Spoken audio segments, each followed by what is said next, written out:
Hello, YouTube. How you doing? How you doing? This is Keith Kevin Ken. I'm Kevin. It's time again for the knife of the day. This is where I go through my collection, one knife at a time, one day at a time. We're starting with my Spyderco collection. We've been doing this for over 2 months now. Over 80 knives have been looked at. And we're not only starting with the Spyderco knives, but we're starting with the discontinued Spyderco knives in my collection. This is really the big brother of another knife that I've already talked about on the knife of the day. So if you check out the playlist, look up Super Leaf. The Super Leaf looks like this. And I gave you a lot of information about the Super Leaf. We won't be doing that. What we'll be doing is we'll be talking about the Super Hawk. That's right, Spyderco's big hawk bill blade. I know a lot of people stay away from two things in knives: serrated edges and hawk bill knives. I love both. You know, I'd rather a plain edge. I understand and like a combo edge depending on the knife. And I like a serrated edge depending on a knife. For the reverse S civilian, I love the serrated edge because that is a tactical weapon. And when you've got that thin tip with the serrated edge, I don't mean to be mean, but it cuts up people pretty well. This was the first thing that Spyderco put out before they put that out.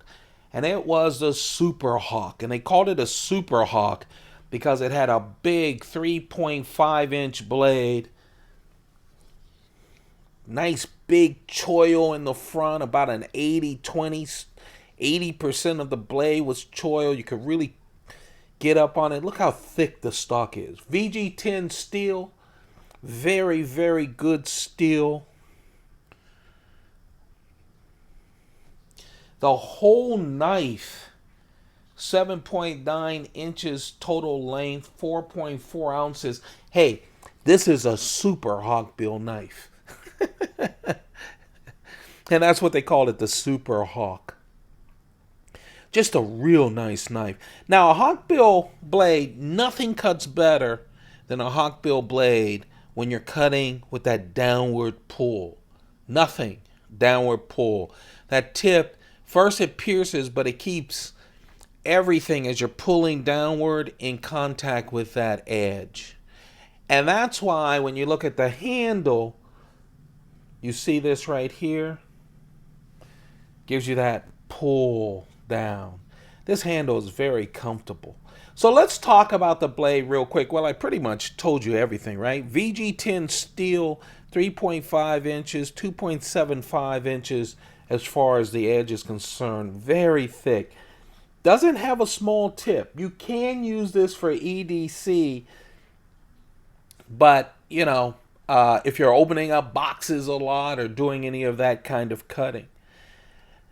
I personally, but this is just me, I have a lot of hawkbill blades, and those are things that are in my EDC rotation basically when I think I might come across a tactical situation. So they're very good tactical situations. The handle on this one is peel ply carbon fiber. Peel ply carbon fiber. It feels real nice. It really sticks to the hand. The clip, see-through construction, sturdy, thick. Oh, it just melts in your hand. Remember, I have a big fat hand too, and look at that. Just all of it melts just on the handle, but then again, you can pull up like this. No jimping on it at all. Stainless steel liners. The clip is a wire clip on a big knife like this. Wire clip though, and it works real nice. Right, left, tip up only. And then the wonderful compression lock. So smooth. One of the earlier compression lock knives, just really nice and smooth. I like my SuperHawk. What happened was they released the SuperHawk, and as you can imagine, because it's Hawkbill,